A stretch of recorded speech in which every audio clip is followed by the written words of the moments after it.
Hey guys, I am so happy to welcome you to the most important series that I have done yet, the Soul series, where we're going to be discussing karma, reincarnation, soul contracts, soulmates, soul families, what's really going on in the spirit realm, answering questions about you chose this life. What is that process like? More importantly, why did you choose this life?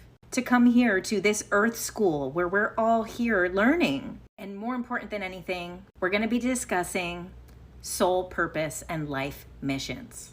And I think this is really important right now because there's a lot of unhinged behavior happening on TikTok. Because when you focus on conspiracy, and trust me, I know from personal experience, when you focus on finding the truth, the corruption, what's really going on, they're lying to us. But you're not equally going down the rabbit hole of who am I? Why am I here on earth at this time? What am I meant to contribute to the world? What lessons am I meant to learn?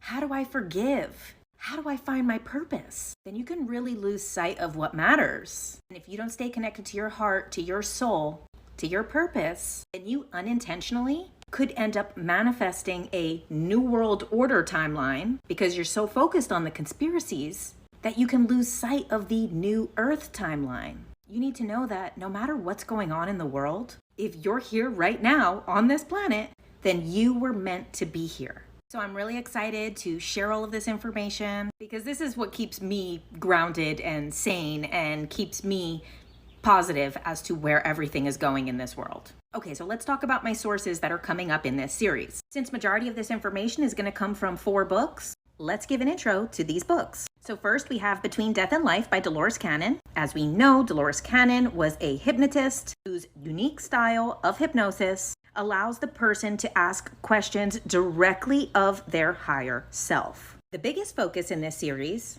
is going to be Journey of Souls by Dr. Michael Newton. This is my #1 suggested reading material. I think everyone should read this, but stay tuned because I'm going to give you all the highlights. Now, Dr. Michael Newton is also a hypnotist. He started off as a regular therapist, and when his clients started regressing to past lives, he was a skeptic and he tried to debunk it. And through his skepticism, he became a believer and a teacher and dedicated his whole entire life work to teaching people about their soul and their soul purpose. We're also going to be getting information from the sequel of that book. Also, we're going to be referencing Laws of the Spirit World. The woman who wrote this lost both of her sons in an accident. And then the spirit of her sons contacted her and said, "Mom, we need to tell you about the spirit world." So let's start off with the Earth School. Hey guys, welcome to the Soul series. So the most common question that comes up in my comments is, why would I choose this? Why would I choose to come to Earth where there's all this suffering and pain? And although every soul has their individual reasons, Earth is a school. So let's take a look at Dolores Cannon's Between Death and Life. If you're able to learn lessons in the spirit world, then is it necessary to come to Earth and incarnate into a physical body? The hypnosis subject says, it is like reading a book. When you read, you have the knowledge within you, but you have not utilized it. And if you do not use the knowledge, it has no worth. You can't change yourself without experiencing a reason for change. Dolores says, is coming to Earth the hard way to learn lessons? Yes, it is a hard way, but it's the long-lasting way. Is it mandatory to return to Earth? No, you don't have to. There's no rule that says anyone has to incarnate, but it accelerates the process. Do you make this decision by yourself? The teachers and masters help us with this decision. And that's going to be coming up next in the life selection. But first, let's take a look at Journey of Souls. Dr. Newton's hypnosis subject was talking about the different planetary schools and the schools on the spirit realm, which we're going to get into in coming parts. But he asks, what do you think of Earth School by comparison? The subject says, Earth School is insecure still, filled with resentment. There's so much fear to overcome, conflict, and the population has outpaced its mental development. Dr. Newton's like, well, would you rather train on another planet then? No. For all of Earth's quarreling and cruelty, there is passion and bravery here. I like working in crisis situations. We all know Earth is a difficult school. Let's take a look at Destiny of Souls. And this is about the souls on the other side who watch over the younger souls. Earth is such a difficult school for training that it is best that new souls are allowed time to adjust to planetary life before they incarnate here. Once again from Destiny of Souls, Earth is considered by souls to be a very difficult school. The great lesson on Earth is to overcome both planetary and private destructive forces, grow from the effort, and move on. Now let's take a look at laws of the spirit world. Our real home is the spirit world. We go to Earth for a short time to gain experience. Earth is our school. You have no memory that the spirit world is your real home, so you don't rush back without completing your training and schooling. Once again, Earth is a school. Earth is a school where you go to repay your karma, undergo testing and training, and fulfill your spiritual mission. How you go through this is entirely up to you. You can face your challenges with a smile or indulge in self-pity. It is up to every soul if they want to stay in the spirit world and move slowly, or come down to Earth and move faster. But there's risks. The cycle of reincarnation ends when you have completed your earthly mission, paid off your karma, and reached the higher realms. Next, we're talking about life selection. Hey guys, welcome to the Soul series. Let's talk a little bit about life selection. It might be difficult for some of you to accept, but you did choose the life that you're currently living. So let's take a look at what that process might look like. And this information is coming from one of my all-time favorite books, Journey of Souls by Dr. Michael Newton. So in this part, we're going to be taking a look at chapter 12 called Life Selection. There comes a time when every soul must leave the sanctuary of the spirit world for another trip to Earth. And this is not an easy decision. And there's many souls who need some convincing to come back to Earth. And selecting a life is a collaborative effort between your counselors, teachers, and your soul group. You collectively evaluate your karma, your deeds against humanity, your mistakes, your achievements, and what your goals are for this next life. They also say that older souls incarnate less frequently. Souls only incarnated once every several hundred years. But since the 1900s, most souls are incarnating more than once in a century. Souls have the freedom to choose when, where, and who they want to be in their physical lives. Some souls spend less time in the spirit world because coming to Earth accelerates your development process, while other souls need some convincing to leave. Now, as we know, Dr. Michael Newton did very similar work to Dolores Cannon. He did regressive hypnosis. So let's take a look at these case studies. And here's something very interesting that lines up with all of the New Earth stuff. This subject says that by the time they complete all of their lessons, they probably won't be on Earth anymore. She says, there's another world besides Earth with Earth people. Dr. Newton's like, what does that mean? She says, Earth is going to have fewer people. Dr. Newton says this comes up a lot in his work, that some people regress to the future where the population is significantly less, and that a lot of people are living in odd-looking domed buildings. Once a soul has decided to incarnate again, the next step is life selection. He says most of his subjects describe the same exact life selection process and place. He said it in some way resembles a movie theater and allows them to view their own lives that they will be living. Now let's take a look at case 25. He says that you go to a place called the Ring of Destiny. Now this is a bit long, so I'll shorten it for you. But this person is basically explaining like going into a portal and that it seems almost like there's screens surrounding you. And you're able to play forward and backwards and pause time. And basically your guides and instructors and counselors give you several options. So this person had the choice between New York, LA, Paris, or Oslo. So he got to view those 4 different people and play, fast forward, rewind different parts of their life, and then decide which one would be best for him. Dr. Newton says all of these people first pick the location that they want to be in. He says that even though it's not the most significant aspect of the life, it's always the beginning of the selection process. Stay tuned because next we're going to be exploring how you choose the body.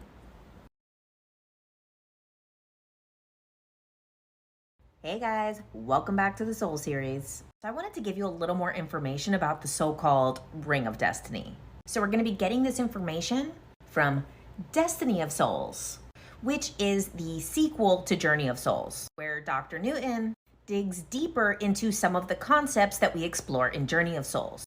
So Dr. Newton uses the term Ring of Destiny because multiple of his clients have used that term. However, I'm sure the name is just a human interpretation of it.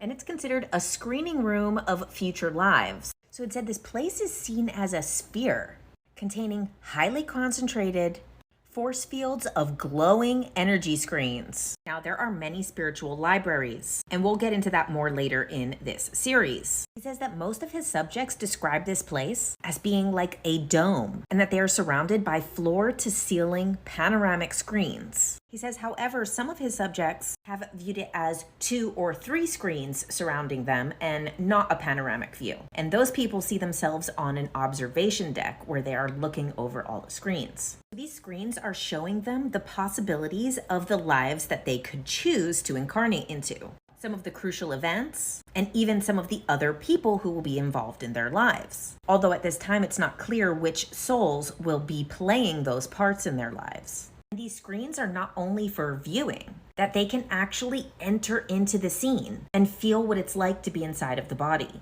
But that option, like everything else, is always up to the individual soul. And they are also able to access multiple timelines. Now, one of his subjects was reviewing the life selection process of their most previous past life. And in that life, her soulmate had a karmic lesson that he wanted to learn. Her husband chose to learn the lesson of losing a spouse. So when she was looking at the possible lives that she could choose for her soulmate's lesson, she chose the one that she was going to die at a young age, so her husband could complete the karmic lesson that he wanted to complete in this life. In the Ring of Destiny, she was shown 3 different options of how she could die in that life: a stray bullet, falling off a horse, or drowning. And she chose the first option. So Dr. Newton asks, what if you didn't go to town that day? She said there is always free will, but that something compelled her to go into town that day. She also said that if another soul had chosen that life instead of her, that the woman probably would have not gone to town that day. Dr. Newton says, people believe that free will and destiny are opposing ideas, but destiny is the sum of thousands of lifetimes. Our souls have deliberately chose these situations, but our free will is how we react to them. Earth is a school, and you choose your classes, but you still need to take the class to know if you're going to pass. Hey guys, welcome back to the Soul series. Okay, so we're going to continue to explore life selection on the soul level. So in the last part, we talked about something called the Ring of Destiny, where before you choose to incarnate, you're able to view the life you're going to live. But one thing I wanted to add on to that is that when you're selecting a life, you're able to see many different timelines and possibilities. And they said that the more advanced souls are able to see more timelines than the younger souls. So this information is coming from Journey of Souls by Dr. Michael Newton. And you can get the audiobook for free. Go to my YouTube channel, JK Ultra, and click on the playlist called Audiobooks. And you can see it's right here, the 3rd one on the list. Okay, so we talked about life selection. Now let's talk about choosing a body. Okay, so this body selection is discussed with your counselors and guides and teachers, and they come up with a couple of different options for you to choose from. Dr. Newton says, even though every single person he put under hypnosis expressed choosing their own body, that statistically 90% of Americans are dissatisfied with their body. This is the power of conscious amnesia. So to me, this is one of the most memorable case studies in the book. Case number 26. Okay, so this woman, before she went under hypnosis, she had this pain in her legs that was completely unexplainable. Doctors basically told her it's in her head. So when she goes under hypnosis, her most recent life before this one was in the year 1871. And when she was a child, she fell out of a horse-drawn carriage and her legs were crushed. And then she spent the remainder of her life paralyzed. However, she ended up becoming a tutor to disabled children. So Dr. Michael Newton asks, basically, when you were in the Ring of Destiny, did you know this accident was going to happen to you?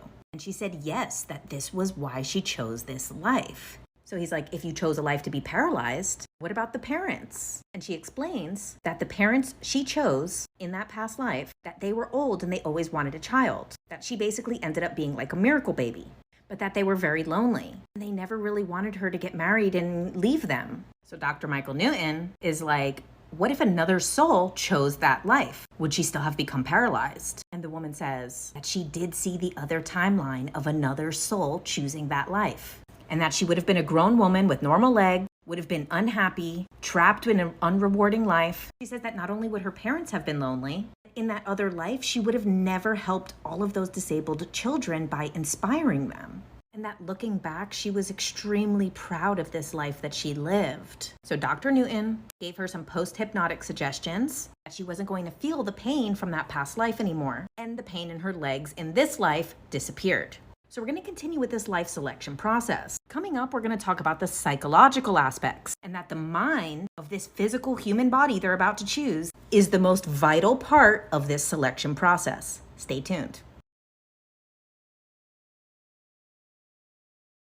Hey guys, welcome back to the Soul series. Okay, so we're still discussing the life selection process before you incarnate into a physical life on Earth. If you haven't watched the previous parts, make sure you do because we're jumping right in.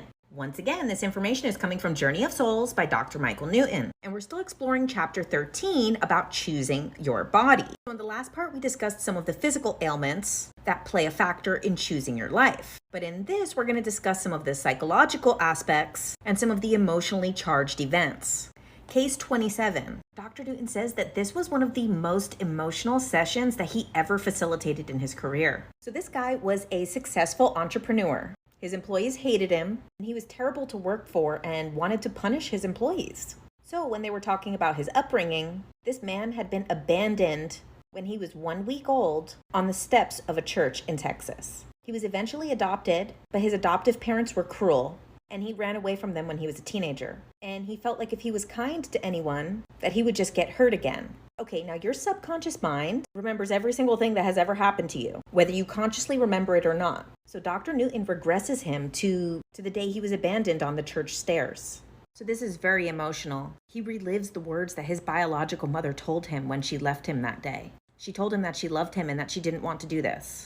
And he always felt that she never wanted him, that she never loved him. So seeing her say those words was a huge breakthrough for him. So Dr. Newton asks, was this the only life you lived with this mother? So then the man moves to a life in 2000 BC, where the mother who abandoned him in this life was his mother in that life. And he was in front of a temple. He was a high priest, and his mother was kneeling before him, the same soul of his biological mother in this life. He had been keeping food from the community so that he could have control over them.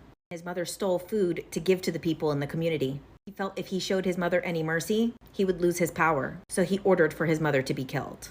His current life was not meant to be a punishment for his past life. So Dr. Newton regresses him back to the process of life selection while he was choosing his current life now. Dr. Newton asks, well, did you have any other options? He said, of course I had other options, but I know I was meant to live this life where I was abandoned as a child. After he reviews the life, it's time to pick the souls who are going to play the parts in the story of your life. Oftentimes this will be members of your soul family, but sometimes for karmic reasons it's not. So this woman, who is his mother in the past life, said she wanted to be his mother in this life. Dr. Newton asks, well, why did she wait 4,000 years? Earth years mean nothing. It could have been yesterday. I just wasn't ready yet. This life wasn't meant to be a punishment. He just needed to experience the other side of a severing between a mother and son relationship. He could have chosen an easier life, but his soul was finally ready to experience this lesson. Coming up, my favorite part of the life selection process. Hey guys, welcome back to the Soul series.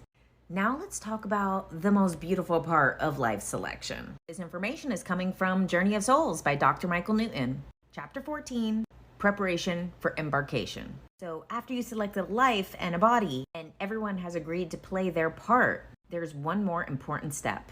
You don't want to forget the important people that you're supposed to meet in this life. When you meet a lover or a best friend, is that by chance? And is there something more to deja vu and synchronicity? So let's take a look at case 28. Dr. Newton asks, after you've chosen your life and your body and who's going to be there, do you incarnate right away?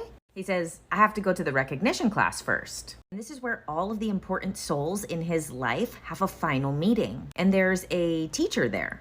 And these teachers evaluate their lives and pick out important signs or flags, key moments. These road signs kick us into a new direction in life at certain times when something important is supposed to happen. So everybody studies the signs that are going to be indicators in their life that they're on the right path. But haven't they already reviewed the life in the Ring of Destiny? Yes, but not the small details. It's a prep class to make sure they recognize each other on Earth. And then something funny happens during this. The hypnosis subject is like, I can't listen to what's going on with you talking. So Dr. Newton gives him a couple minutes to listen to the signs and then asks him, Tell me about some of these signs. So one of these signs is when he's 7 years old, a neighbor is wearing a silver necklace and the sun reflects off of it. He ends up becoming friendly with this woman and she reads to him. Now this seems like a small insignificant moment, but deja vu often is. Not all of these people a part of this meeting are going to be there for your entire life. Sometimes it might just be for a short interaction that is important to you to set you on a path. Then one of the other signs was his future wife's laugh. Dr. Newton asks, well, what was her sign? He's like, well, I'm gonna step on her toes when we have our first dance. So Dr. Newton asks, when choosing your body, did you pick it thinking that your future wife was going to be attracted to it? He said, not really. That this is part of the recognition class. You see what your partner's going to look like, and as an effect,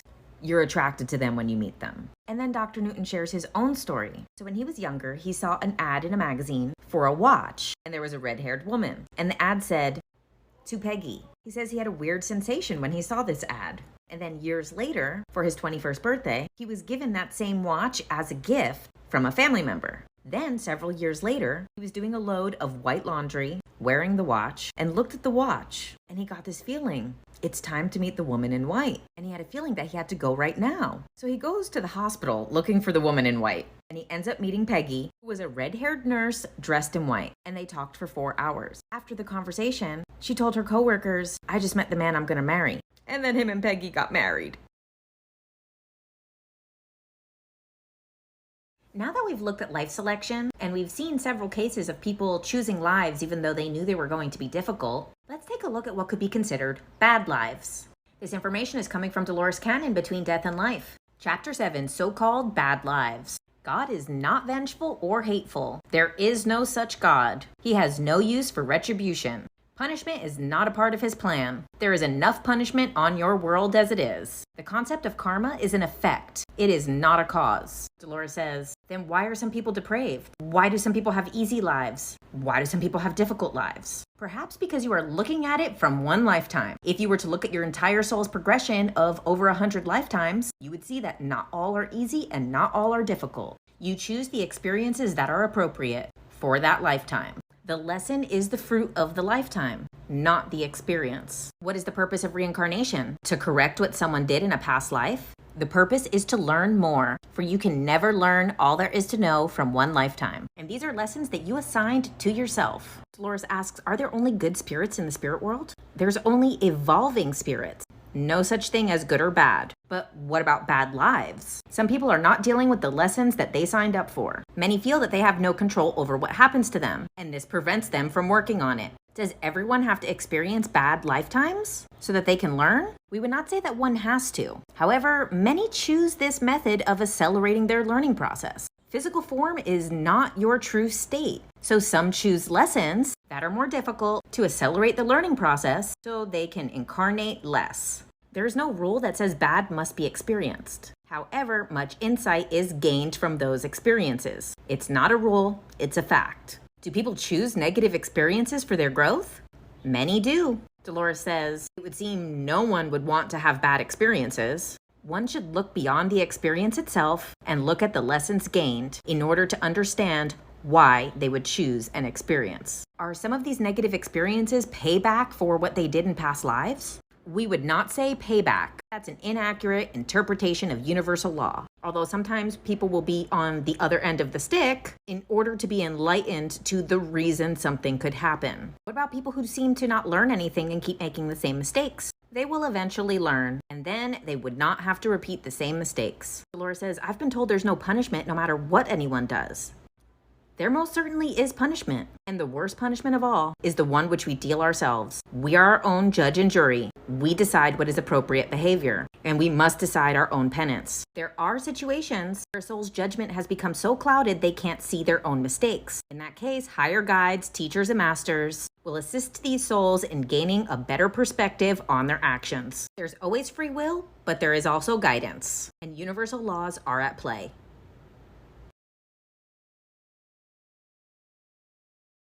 So I really didn't want to do a video on this, but apparently when people hear you chose your life, instead of reflecting, all they can think about is serial killers. And maybe hypothetical questions is a form of escapism, like watching true crime documentaries instead of meditating. But here's your answer from the references I've been using. This information is coming from Dolores Cannon, Between Death and Life. What makes someone criminal? There are many reasons this could happen. It could be a taught function. That is, many are taught through parental neglect and abuse. Side note, it was not their destiny. It was their free will, how they lost their way from their soul's original plan. How would a person who's done that to someone be punished? They punish themselves. One example, they might choose to come to Earth and lose their life at the prime of their life, when they are the happiest, so they can feel what they've done to another person. Is this a punishment they've chosen themselves? It is their own choice. No one is forced. Dolores said, I always thought it would be an eye for an eye situation. If it were that way, it would only shift the negative karma to another person. And that would not be working it out and getting humanity past it in general. What if it was their former victim who did it? Then the former victim would gain that negative karma. There are more gentle ways of working this out. In other cases, sometimes the victim will be born into the same family of the person who did that to them, so they can work the karma out through love. Another example, they might incarnate to be the servant or protector of the person they did that to. Something violent like doing that to a person would take several lifetimes to clear that karma. This is sometimes the cause of antagonistic relationships. The victim in the former life might dislike the person and not understand why. Things like violent karma is best worked out in the physical plane, as there is not frequencies to match that in the spiritual world. Well, what if the person wants to come back and do it again? This is the purpose of the schools in between lives. What about people coming back to Earth too quickly? If they are a healthy soul, then they can come back to Earth. Although most choose to stay on the spirit plane to prepare for Earth. Sometimes people rush back to Earth. These are often the people who feel nothing goes right for them. They didn't have a plan of action. They came back too soon and often repeat the same problems on Earth once again. What if someone's refusing to learn on the spirit side? There are special places for those souls. It's almost like a retreat where they meet other souls who have similar problems. Dolores asks, what about hell? It's a growing process. It's like raising a child. You wouldn't throw it in the oven because it did something wrong. You sit the child down and talk with them and explain what they did wrong and how they can change that in the future. What about people who seem to have no morals at all? These damaged souls go to a place that is almost like a hospital. What about the victims? The participants, unseemingly as it is, were voluntary. They had contracted this from the planning stages before they incarnated. The way it affects the soul is based on the preparation they did before coming to Earth. Okay, so before we move on from bad people, bad experiences, I want to show you what Dr. Michael Newton says about people who hurt others. One, because it's going to be a great transition into karma, and also to compare it to Dolores. So this information is coming from Journey of Souls by Dr. Michael Newton. The displaced soul. So one of the things he brings up, when a soul has done something terrible on Earth, when they pass, instead of rejoining with their family and their soul group, they're brought somewhere else. Similar to Dolores talking about the retreat or the hospital area, Dr. Newton says this same type of place comes up in the Egyptian Book of the Dead, as well as the Tibetan Book of the Dead. And we also see glimpses of it in Christianity with purgatory. How there's this in-between place where you face judgment. However, Dr. Newton agrees that you will be judging yourself, and if you're not able to see your mistakes, then a guide will step in. Okay, so not only are both of them saying the same thing, in this chapter about displaced souls, Dr. Newton brings up the Bhagavad Gita. Now, in the chapter, in Dolores' book about bad lives and bad souls, the subject brings up the Bhagavad Gita, which is a sacred Hindu text, which translates to the Song of God, or I've also heard the Song of the Divine One, and this explains the nature of karma. Now back to Journey of Souls. Does hell exist? Can souls be condemned forever? He says after all of his hypnosis subjects, he's convinced that there is no place for suffering souls, except Earth. I am told all souls go to one spirit world after death, and everyone is treated with patience and love. Now let's go back to that chapter in the Dolores book and compare. That these souls are brought to an area where advanced souls work with them and show them patience and knowledge. Dolores says, but I keep thinking about our concept of hell. Is there ever a time that a soul is so damaged that you wash your hands of them and throw them out? No. There is no place to throw them out to. All of us are here. We all interact with each other, and the ones who are particularly difficult are helped by spirits with the greatest amount of patience and knowledge. Okay, so what I find so fascinating about this is that we have two separate books by two different hypnotherapists who both have two separate styles of hypnosis. Dr. Newton created LBL therapy, Life Between Lives therapy. Go to the Newton Institute website and find a facilitator. Dolores Cannon, who lived on the other side of the country, never interacted with Michael Newton. They didn't cross-reference their work. They didn't read each other's books. Developed her style called the Quantum Healing Hypnosis Technique, which you can find a practitioner on the QHHTofficial.com website. It is so fascinating that not only did they get the same information from hundreds of hypnosis subjects over the course of 40 plus years, each of them, subjects told both of them to read the Bhagavad Gita if they wanted to understand the nature of karma. Wow.